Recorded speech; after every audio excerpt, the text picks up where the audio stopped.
WhatsApp-ka sidan ah waxaynu bedeli doonaa sidan. haddaba sideen u sameeyey sidan?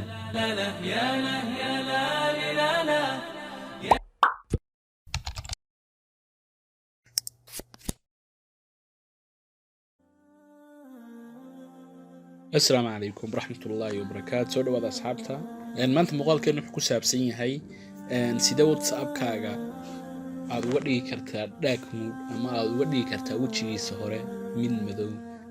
inaad ka dhigato dark mode ama qaab madow waxa uu kaa caawinayaa wax faa'iido u leeyahay indhahaaga. iftiinka faraha badan ee soo gaaraya ayaanu kaa qabanaya. haddaba haddii aanad haysan application-kan WhatsApp badan dadku way isticmaalaan fariiyo wax kala soo degto doontaa Play Store-ka insha Allah. markaad soo degto WhatsApp wuxuu ku keenayaa waxaad soo gelaysaa WhatsApp-kaaga. markaad WhatsApp-kaaga soo gasho si aad haddaba uga dhigato dark mode ama midab madow oo indhahaaga wax u taraya waxaad tegaysaa saddexna calaamadood kadibna waxaad ka dooranaysaa settings ama meesha laga maamulo WhatsApp-kaaga. markaad bartan ku jirto waxaad tegaysaa si aad u beddesho midabkan ood uga dhigato midabkaad doonayso waxaad tegaysaa chats. kolkaad chats degto hadda wuxuu ku saari halkan waxyaabo fara badan. halkan ugu horeysa waxa ugu horeysa team email ku qoran tahay waa qaabka uu u noqonayo wejigan. hadda wuxuu noo saaran yahay light ama iftiin cad ayuu noo saaran yahay.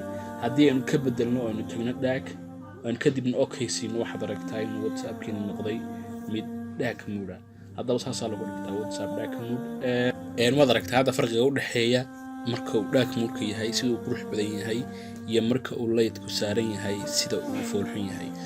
dark-kaasi ku qurux badan waad aragtaa hadii aad bartan timaado chatska waa sidiisii calls-ka statuska settingska hadaad tagto waa sidiisii. marka dark mode buu ku ahaanayaa. dark mode-kuna wuxuu kaa caawinayaa ama uu faa'iido u leeyahay caafimaadka ama badqabka indhahaaga. hadda maanta halkaas waxaan shirkeyna ugu joogi doonaa ku saabsanaa sida WhatsApp looga dhigto dark mode.